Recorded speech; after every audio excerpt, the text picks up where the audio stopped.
ꯑꯍꯥꯟꯕꯃꯛꯇꯗ ꯃꯤꯔꯦꯜꯒꯤ ꯃꯤꯡꯁꯦꯜ YouTube channel ꯑꯁꯤꯒꯤ ꯃꯥꯏꯀꯩꯗꯒꯤ ꯃꯌꯥꯝꯕꯨ Vikas ꯑꯦꯟꯕꯤꯑꯁꯤꯅ ꯏꯀꯣꯛꯅꯣꯅ ꯇꯔꯥꯝ ꯅꯣꯛꯆꯔꯤ.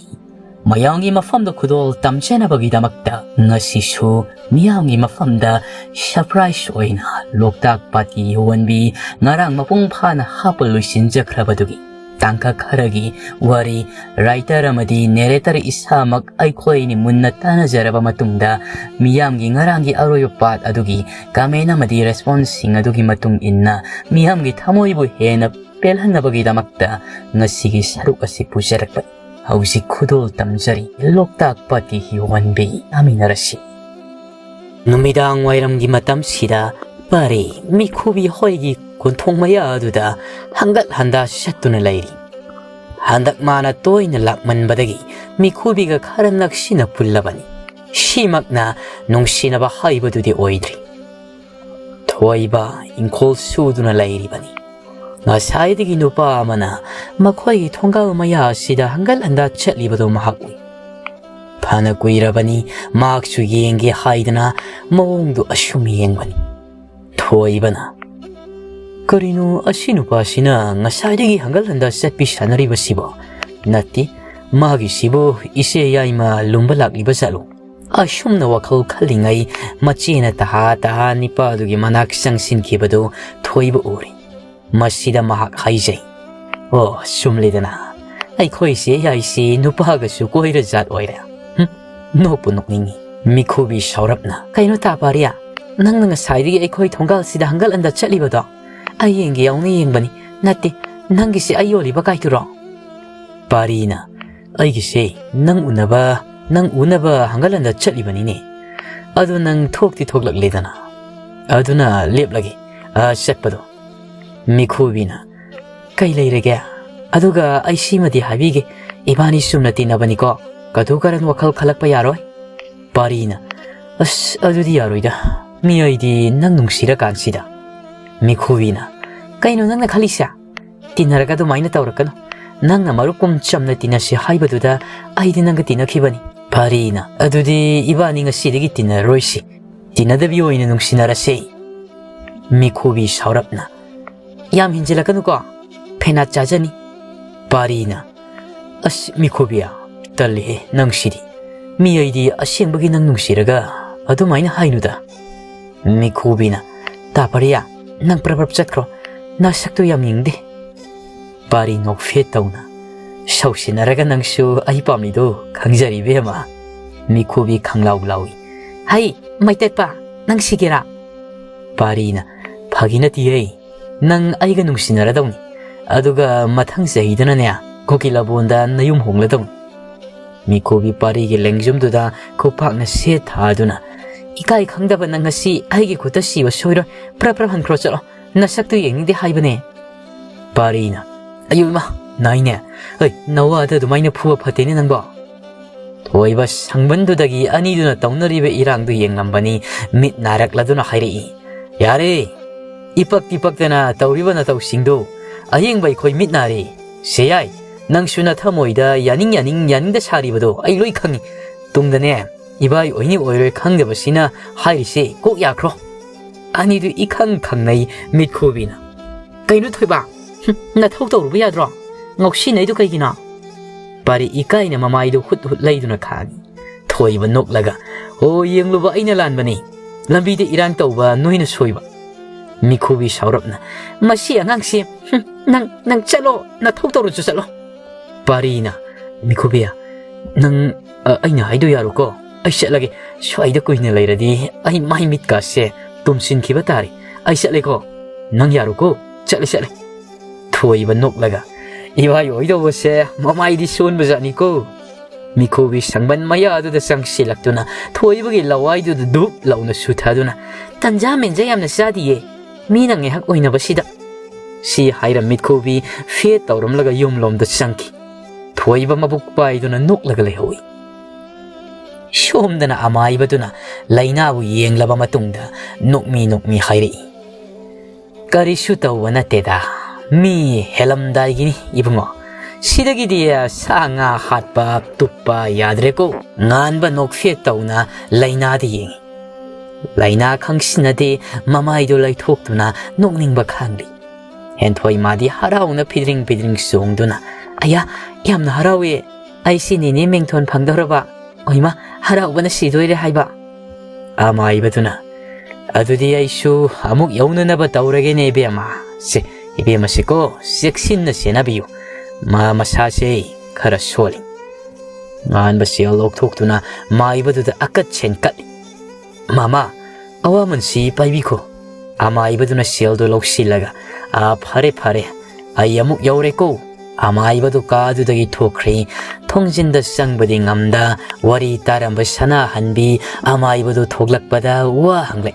Khura, kari pibamda lairabage. Amaibaduna nasu phangadaure na sana hanbiya. Sana hanbi khomde tumin lai. Amaibadusu sana hanbigi harau nungaibu uttaba mai thongaduda ngakna chatlage hairam thokri. Sana hanbi tumin leplambadagi mangakto sep tharap tauna macha mamauna lairiba kahadude yengai. Ui, macha nupa na maya higat mamauda wa hairibado mak haunaruba tauda moman minok tamlai. Nganba aduk harau nui lainagi makoto paisin wa shuhai. Kari sangsaningge nangbo. Ngasidi aina sak thongdawni nga macha amashu leirakli. Laina momon nokna. Sak saningde. Nganbana yade adudi. Henthoi amu. Inama sidaidi saningde haidana sara henba yadre. Saningdrabasune kitang sadawni. Inamana saningbado loina hayo nachana thonglaga pijadoini. Nganbana aduni isana hairisi. Sara henba yadiko saningba ensang ama hayoba. Laina ngehak khallaga tapna khummi. Yeli iromba ado kitang saningum tawi morok sana. Nganba noklaga. Yamna nataba kitang. Laina su. Nganbana phare adudi ai ine thambagli potphamdo hanglibra yenglogi. Hangamdragasu mayum chattuna yeli leirugi. Mangondadi soidana yarungbani. Nang ngehak potharaga leiramuko. Kuiroi ai fatlaki. Tabak tawramba yaroi hiblaga dum leiramdawni ko. Laina su sak maidi phamna thagalamlage ta ngairadi thenglani. Nganbana yademni bema kuiroiba ai fatlaki. Masi lengamba yaroi ko. Hek lengamlaba aidi aibu nangna nukside aidana khandoini. Henthoi noklaga pelabanida ai leikaise ubidrabra kaino. Nganba noklaga ihe uhawdrene he. Adu ai thoge ko irenjana leiramoisan nangsu lai thongmaiga to thaluro. Handakti nang khara waba tare nanamase masa soli. Henthoi na khange aisu imungi thabak aina loina tawdoine soi lakpaga yaba nate. Laina henthoi na Maniam sang nganglibadu taraga momonoi. Sana hanbi thongjelduda lumduna wari tarambadu machana thoglakadabagi tawbaduda pra magi kada changki. Ashumna nganba yeli leiba chatkri. Henthoi imungi thaba inkhang loisiluge hairam thoki. Laina madom kadda lehawi mathanta leiraba mikopsida mahaki mamabu ningsinglaktuna mapi tarei. Ima ngasidi aigi punsi se yam hong. Nacha nungaiba punsi ama phangjari. Aigi punsi se nina taba haibado oire ima. Ima nang aina nungaini laibasi uraga. Lairam lendagi momon minok na aibu yengbira uko. Adobo ima. Ai inengi minung sidumadi ngasisu pangdri. Adobo ai thasai. Inemna aibu soidana nongmadi nungsibirakani haiba. Ai ngaigani matamado. Inemna aibu nungsibirakpa matamdo. Ai ngaigani. Haraubu nungaiba pukning nungsiba mayam singna si punchin haukri numitumashu. Mathangi namitni. Ningthem nupi thirabani sadana haigattana lemkri. Thoibisana ama puroibage nakta sanglaktuna wa hairei. Taton sak thongnaba sing amata leiti sing kita khaibiyuna. Aisha yumsu satoini thengkreba sak thonglaga satke tawbane. Ningthemna sak pudi aina thonglasu yaida nang satawdo satsaro. Ai thinbirage loisalo. Thoibisana nokfe tawna Tatona thongladi sakto saba yararoi. Kuidoksu natisi ayadum thonglamlageba. Ningthiamna. Is aibo sak thongba haitaba nipa si mangairene. Naklaktrangaidanai bema aina ngaknai thonglisi. Thoibi sanana ngangdana laibiranuwo matamse thengkre. Ningthiamna. O singbudi khaigene ado nang yum chatoina saktudi imanara ainara ma thonglage. Nang loisindawdo loisinjaruroba. Thoibi sanasu ima laite. Ningthiamna. Kodai satkraba. Thoibi sanana. Kaithel nya aini yum setpada punaba asatha khara lairuni dana satkibane. Ningthiamna. Phare phare dudi ai thongbiragi nang loisinjaruro. Si hairam ningthiam thoki. Thoibisana no fet tawna machilda soli. Thoibisana aina pamjabadumakti ningba thongledana. Punsi sida aibu thamoi sengna nungsibiba misak phangaroidra khalubado. Haujikti aigi ningba thonglare. He ibadau thangjing nasuna ipa nahakpu hanna hana thagatjari. Nasugi punsida matik chaba khongloi pibibagidamakta. Nganba ngasidi nakalamaromda konung satti. Yumda lengdra mahak lairi. Yumgi thaba ingkhang pumnamak mana loinamak tawi. Laina amata yauhandi. Nganba sakhu machaduda sak thongli. Lainana nakalduda famanduna thami. Thabakti yauhandi. Laina nganbana kanghongawnaba khamen soiribanena tawribadu yengbada wasilaklaba mali. Oi mai haida nganbagi khuttagi thangdu tapna lauduna mana oina khamendo soiba hawi. Nganba ngakna. Mina soiriba khamen sibo yamung hadana lauraga mano ina soikhene. Aya piro sida. Laina tapna. Kanghaugi khamen soibabu saituk mankai kana soinage. Nganba noklaga. Haita tawri ne he. Shum tawra haida kadawni. Kadai thangdu piro. Lainana. Ai soirak lage. Tana nea sakto loisin biraklo. Nganba su. O khut kada soi laktana sokhini ko. Ai dum tawjige su yade. Seba piro mi thangdo. Laina itap tapna. Ai sibu thanga sungpai pairaktaba mi si mangaire ne. Tana hairisa. Nganba noklaga. Adu ina temi nangbo. Lainana. Hoyare. Sakse sasat loisin minarasi. Ai saklami. Aduga yumda sungai hak satlusi. Kuidabi ima hoida pause tamba oina. Nganbana. Anam kanbi haisini. Mane hek ngamdana khamen si soikribasi. Laina nok fet tawse. Nganbana. Hayeng dagina ai su amu konung kaba haurani. Nang yum sida ningthina layuko. Mapal pakna thokunu. Ima ron sinaganu. Aigi ima siya mawong ama tawrabani. Hanagi aigi ima do oidrabani. Aduna ai pakali. Ai laitringai nangonda mukai kai tawbiramgadra konung satlabasu ai wakhal laitaba ngamanate. Laina nukmi. Imada adumna su khanganuda. Sumpendabagi aikhoida pangsau saujarini. Khara lairaga masuga lakla kandane. Aikhoida sauribase sauba ngamloidawribani. Sana hanbi makuda pairiba lafoi siem kafoi yauriba khaududa munna yengli asomdana. Mamau sananaba kaithialdagi lairuribani. Adubu pibadi ngamloidawri. Mak tongzilduda lepli. Manung sangbadi ngamhandri. Machani pagi waduna mahag masana masada yamna warawrakli. Kuina lepa ngamda mahag thoglakli. Lamyaida machanu piga thengnai. Sana hanbina. Thoi. Nabungi kada sangdoira. Hen thoina. Sangdoine. Adoima sakloire sarasi haibro. Sana hanbi makuda pairiba khaudu machanu pida piraga. Se. Nanamada piramu. Henthoi khaudu lauduni yengli. Henthoi ngakna mamadi yengai. Sana hanbi machagi mit yengduda khajik ikai sarai. Henthoi nok fet tawna. Imana sanglaga inamada kokpiu yadro. Namong nupidabu kibra kaino. Aikhoi ma sidiko. Sana hanbi sausinaraga. Aningdeko aina laiba natti. Ngasai lambide isi tombi thengnai mana pirambani. Sana hanbi ahal matam sida machada oidaba ngangli. Maki ikaibana mahak oidaba ngangli. Hai kriba oidabaduna mak machagi mangda kuina laiba ngamda magi kada changki. Henthoi khaudo puduna mabungi kada changai. Kaduda shakum su kai su pulak punbani.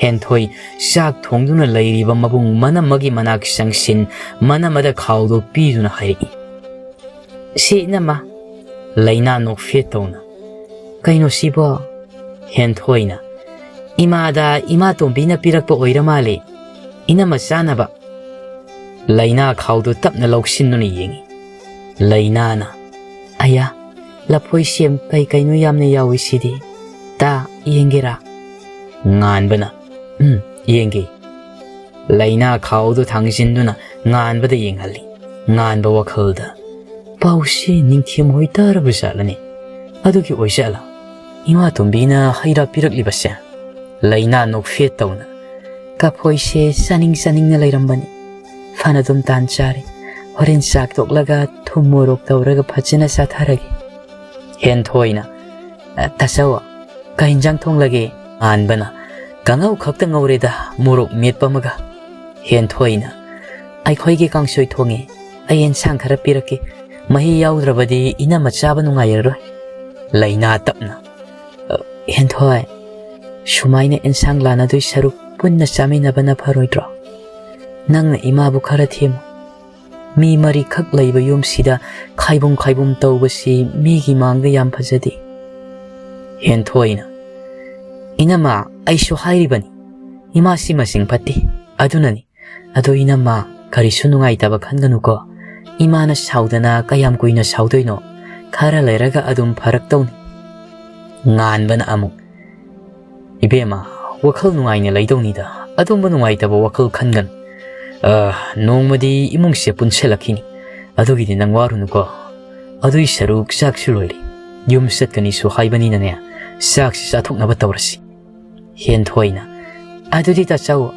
ai ensang lawrukige ko nganbana hoi asumna nganba amadi laina sak toklaba matung nungthelgi matamda laina gi mapamda laklami machega mabaiga lakpa ubada thoiba harauna imungi mi tanaba hai ima ayingbe siyai kana no laklei mapalda thoglaklo nganba nok fetawna thoiba udaba kuirida nangbu kari hotnaregena thoibana ibai kaishu thoidokpa tawdeda inkhonda mana masing khara thari nganbana adusu phai imungdagi mikhubi hoishu mari thoglaktuna harauna lainaga wari tawri ayingbina inama singju sase ai singju surake inama ima hoi inam yaima hoiganya wari saramo kuiroi ai phat surake lainana Shudrabasu yareda ayingbina yade nong phadok lakpada kem sadana hankibaga yaba nate